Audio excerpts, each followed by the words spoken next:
Bonjour à tous, si vous venez nous rejoindre, vous regardez Midi Ensemble, vous êtes sur i24 News et c'est l'heure de la séance de rattrapage de l'info, celle que vous avez sans doute ratée. Aujourd'hui, le programme est chargé, alors surtout, restez là.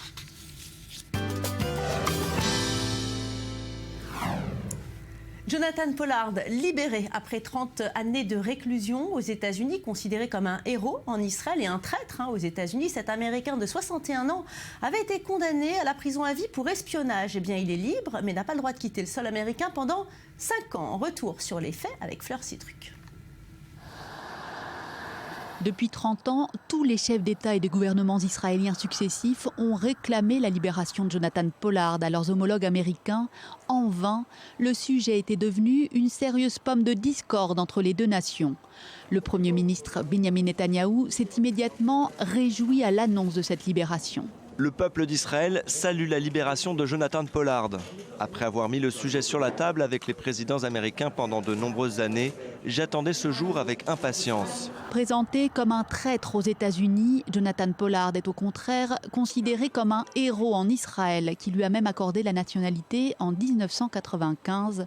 Ce natif du Texas a été condamné à perpétuité en 1987 pour avoir fourni à l'État hébreu des milliers de documents secrets sur les activités d'espionnage des États-Unis, principalement dans les pays arabes.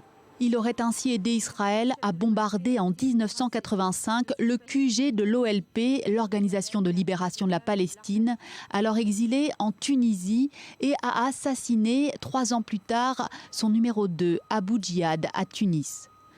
Mais pour les États-Unis, Jonathan Pollard n'était motivé que par l'argent. Selon certaines sources, il aurait vendu des informations cruciales à d'autres pays qu'Israël, qui auraient ensuite atterri entre les mains de l'URSS en pleine guerre froide, portant gravement atteinte aux intérêts américains. En prison, Jonathan Pollard est devenu religieux et a épousé en secondes noces une juive canadienne, Esther Zeitz. L'homme, âgé de 61 ans, va devoir encore attendre pour réaliser son rêve, vivre en Israël. Sa libération conditionnelle est en effet assortie d'une interdiction de quitter le sol américain pendant 5 ans. Il doit aussi porter en permanence un bracelet électronique. Le président Obama a d'ores et déjà annoncé qu'il n'interviendrait pas pour suspendre ces mesures. De leur côté, les avocats de Jonathan Pollard ont déjà lancé une procédure en justice pour obtenir la suppression de ces conditions de libération qu'ils qualifient de tyranniques, déraisonnables et illégales. Fleur Citruc, bonjour. Bonjour. En Israël, la libération de Jonathan Pollard a été accueillie comme un véritable soulagement. Oui, je discutais avec un Israélien qui fêtait justement ses 35 ans, le jour de la libération de Pollard. Il m'a dit, toute ma vie, j'ai entendu, Pollard est en prison, il faut libérer. Et là, d'un seul coup, il est dehors, il me dit, j'y crois pas, quoi. Ça lui a fait un choc. Et c'est pareil, j'ai parlé à une habitante de Tel Aviv qui, elle, était en colère contre les États-Unis. Elle m'a dit, ils l'ont laissé jusqu'au bout faire sa peine.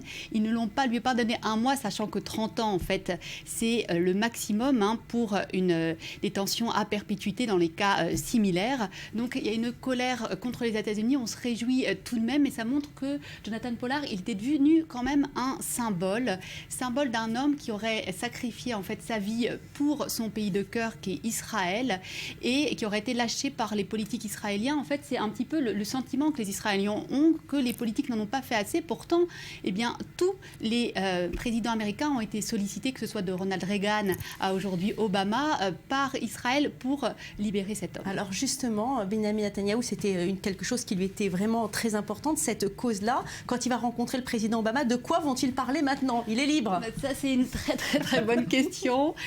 Mais rassurez-vous, ils vont avoir de quoi parler, ces 2 hommes d'État, pendant leur longue soirée d'hiver, notamment des conditions justement de cette libération provisoire, puisque Jonathan Pollard, il n'a pas le droit d'aller en Israël.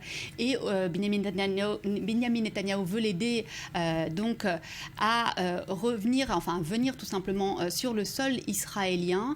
Obama a déjà dit qu'il n'en était pas question. Quant aux médias israéliens, eux, ils rappellent que jamais un espion qui avait espionné pour un pays ami n'avait été condamné à une sentence aussi lourde, la détention à perpétuité. Il n'y a que Pollard. Donc ils disent qu'il y a un véritable acharnement de la part des Américains contre cet homme. Alors il y a 30 ans, Maxime Pérez, donc Jonathan Pollard avait fourni des documents à Israël. Est-ce qu'aujourd'hui, ces documents donc transmis à l'époque, est-ce que c'est encore un danger pour Israël ? Les documents, ils étaient relatifs à l'époque au programme chimique et bactériologique de la Syrie, de la Libye, de pays qui sont hostiles à Israël. Ils ont permis aussi la transmission d'informations relatives au sort d'Abu Djihad, qui était le chef de l'OLP, qui est l'homme qui a fomenté la première intifada en 1987. Aujourd'hui, évidemment, la carte géopolitique a changé, la carte des menaces autour d'Israël aussi, mais il y a évidemment quelque chose qui a marqué les relations israélo-américaines et même la coopération en termes de renseignement. Il faut savoir qu'à l'époque où Jonathan Pollard a transmis toutes ces informations secrètes à Israël, il y avait normalement une clause qui aurait dû permettre la transmission de ces informations par la CIA à Israël en vertu de plusieurs clauses sécuritaires relatives à la sécurité d'Israël, mais il y avait à l'époque un boycott de la CIA, de certaines figures qui étaient hostiles à la politique étrangère des États-Unis à l'égard d'Israël et de ce soutien presque inconditionnel. De là est né aussi un débat parmi les experts de la défense et du renseignement aux États-Unis sur le fait que finalement cette peine qu'a purgé Jonathan Pollard était extrêmement excessive. En théorie, il n'aurait pas dû purger plus de 4 ans de prison. C'est ce que disent les experts du renseignement. En tous les cas, si la lutte diplomatique est terminée, c'est la lutte juridique là, qui commence, hein, Maurice Fergan. Absolument, Valérie. Cette affaire Pollard a empoisonné pendant 30 ans, vous l'avez dit, les relations entre Washington et Jérusalem. Je crois que la question n'est pas finie.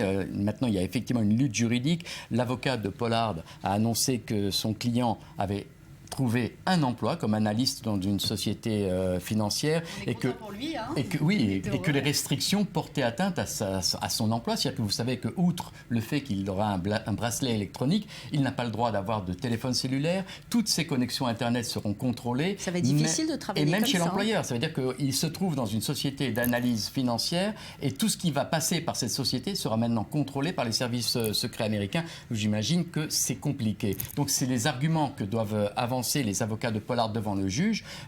On peut difficilement imaginer qu'un juge américain va prendre une décision différente de celle du président des États-Unis. Normalement, on devrait connaître le résultat de l'appel dans une dizaine de jours. Je crois que malheureusement, la justice américaine va confirmer les mesures de restriction contre Pollard et cette affaire va continuer à empoisonner les relations entre Israël et les États-Unis. Merci Maurice. Alors après cette semaine sanglante à Paris, la reconduction de l'état d'urgence par l'Assemblée nationale et le Sénat, Manuel Valls évoque de nouvelles menaces. La sécurité lors des grands rassemblements reste donc au cœur des préoccupations. La COP21, l'Euro 2016, autant de casse-tête pour les services de sécurité. Mais Israël est confronté au problème du terrorisme depuis longtemps et des méthodes ont déjà été mises en place. On regarde votre sujet, Maxime Pérez, on en parle après. Dernier briefing avant le tour de garde. Dans quelques minutes, ces agents de sécurité vont être déployés aux entrées d'un des plus grands centres commerciaux de Tel Aviv. On garde le contact visuel avec le véhicule ou avec le passant quand il se rapproche. Yaakov assiste attentivement à la séance et n'hésite pas à apporter ses recommandations. Il est l'officier de sécurité des lieux. Chaque jour, plus de 15 000 visiteurs pénètrent dans l'enceinte dont il a la responsabilité. Sa principale mission est d'empêcher des attentats terroristes. Le voici dans l'une des zones névralgiques du centre commercial, l'entrée du parking souterrain. 3 hommes sont affectés à sa surveillance. Chaque voiture qui rentre est minutieusement contrôlée. On cherche d'éventuelles charges explosives, des armes, des couteaux. Devant l'entrée principale, ce sont 2 gardes qui sont déployés en permanence. Le premier fouille les sacs, le second est à l'écart, armé d'un revolver et autorisé à en faire usage si besoin. Il scrute le moindre mouvement suspect. Ils sont en mesure d'identifier une menace, telle qu'ils l'ont appris pendant leur formation.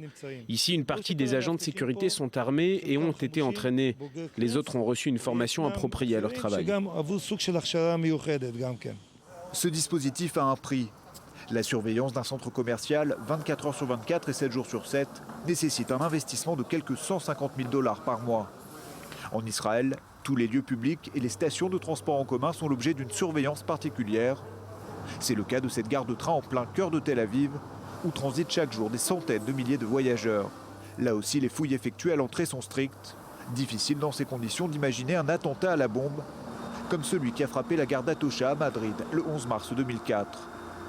Confronté au terrorisme depuis sa création, Israël a appris à anticiper les menaces. Une expertise reconnue qui a favorisé l'essor d'une véritable industrie de la sécurité privée. La société Moked Emoun est l'une des leaders du marché. Dans ses bureaux, ce PC de sécurité permet d'assurer la liaison avec les clients et, si besoin, avec les forces de sécurité israéliennes. La sécurité en Israël, cela fait partie de notre train de vie. Ici, tous les lieux de rassemblement sont protégés. Le niveau de protection, le nombre d'agents déployés, ça varie en fonction des alertes que nous recevons de la police israélienne. À l'heure où le terrorisme de masse dépasse les frontières du Moyen-Orient, certains pays occidentaux trouveront certainement à travers Israël un modèle pour continuer à vivre normalement, malgré la menace des attentats. Maxime Pérez, alors cette semaine, Israël a été pris en exemple à de nombreuses reprises en matière de lutte contre le terrorisme. Oui, on a vu le chef du RAID, l'unité d'élite de la police française, qui a cité l'expertise israélienne en matière de lutte antiterroriste en disant que l'assaut qui a été mené à Saint-Denis contre ce repère de djihadistes a été inspiré du savoir-faire et des techniques utilisées par Israël en matière de lutte antiterroriste. Maintenant, vous le savez, ça ne se limite pas uniquement à des actions offensives. Il y a évidemment tout un volet de prévention sécuritaire, de mesures de sécurité à la fois au niveau juridique, on pourra en parler peut-être ultérieurement, mais également en termes de sécurité et de sécurisation des lieux publics. En France, ça n'existe pas de placer des agents armés devant des centres commerciaux, à l'entrée de parkings souterrains, dans des endroits extrêmement sensibles où on peut faire entrer des bombes. Vous pensez qu'on va y venir en France, c'est ça ? Eh bien, il y a, semble-t-il, une prise de conscience, du moins au niveau des autorités, depuis ce qui s'est passé le 13 novembre à Paris, mais cela nécessite un budget, cela nécessite une redéfinition de la doctrine sécuritaire en France, et puis il faut certainement un travail de préparation près de la population. Mais il y a eu des rumeurs comme quoi justement des agents du Mossad seraient arrivés justement à Paris pour superviser l'opération à Saint-Denis. Est-ce que c'est vrai ? Alors, on est peut-être dans le registre du fantasme, mais il y a une coopération sécuritaire, une coopération en termes de renseignement entre Paris et Jérusalem. Et Tamir Pardo, d'ailleurs, s'est rendu à Paris au moment de l'été parce qu'il y a régulièrement des réunions de contact. On peut dire de manière très officielle que les échanges entre la France et Israël se portent extrêmement bien et que sur l'affaire de l'État islamique, à plusieurs reprises, les services secrets israéliens ont transmis des informations sur le profil de certains terroristes, de certains djihadistes qu'Israël elle-même avait suivis quand ils se trouvaient en Syrie. Et il est important, évidemment, que ces renseignements soient transmis à des alliés d'Israël comme la France, mais c'est le cas aussi vers d'autres pays. Oui, donc la lutte contre le terrorisme ici en Israël. Et d'ailleurs, la semaine dernière, les autorités israéliennes ont adopté une mesure drastique justement pour lutter contre le terrorisme. La faction nord du mouvement islamique a été déclarée hors la loi. Cette organisation incitait à la violence contre les Israéliens en lançant une campagne de mobilisation pour sauver la mosquée Al-Aqsa. Regardez. Mardi 17 novembre, le gouvernement israélien interdit la branche nord du mouvement islamique pour incitation à la violence et campagne mensongère à propos du statut de la mosquée d'Al-Aqsa. L'État hébreu accuse l'organisation arabe israélienne d'être l'une des principales instigatrices des tensions autour du lieu saint et de collaborer secrètement avec le Hamas. Des perquisitions ont eu lieu dans les locaux, du matériel a été saisi et des membres ont été interrogés. En réaction, le chef de la branche nord, Raed Salah, a appelé à la grève jeudi et a promis de nombreuses actions.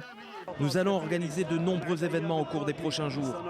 En plus de cela, nous allons faire un pas en avant significatif vers la reconnaissance de cette cause globalement, en utilisant toutes les méthodes possibles, si Dieu le veut, pour effacer cette oppression raciste subie par le mouvement islamique. Il a par ailleurs récemment été condamné à 11 mois de prison ferme pour avoir en 2007 appelé à l'intifada.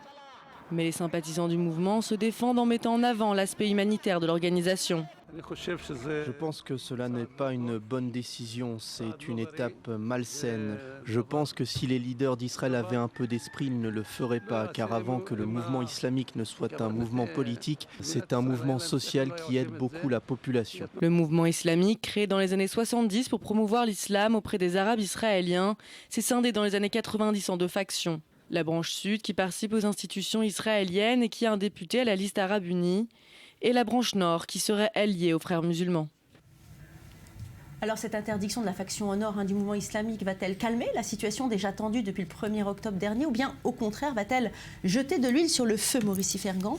Écoutez, pour le moment, c'est plutôt l'agitation qui prévaut dans les villes arabes israéliennes en raison de cette interdiction. Il faut savoir que la faction nord du mouvement islamique repose sur un réseau d'associations caritatives, sociales, éducatives, sportives et religieuses. Et ces associations continuent à fonctionner même si le mouvement islamique en lui-même du nord a été interdit. Alors il faut préciser un peu pour les téléspectateurs, ce mouvement islamique qui est la résultante des frères musulmans s'est scindé en 1996 en deux factions. La faction nord, dirigée par le cheikh Raed Salah, beaucoup plus radicale que la faction sud, qui est composée surtout de bédouins israéliens. Alors la faction nord refuse de participer aux élections israéliennes, la politique israélienne, la faction sud, oui. Merci beaucoup Fleur, Maxime, Maurice, c'était vraiment un plaisir de parler avec vous. On aurait pu d'ailleurs continuer à parler des heures. Restez là, tout de suite, c'est le journal.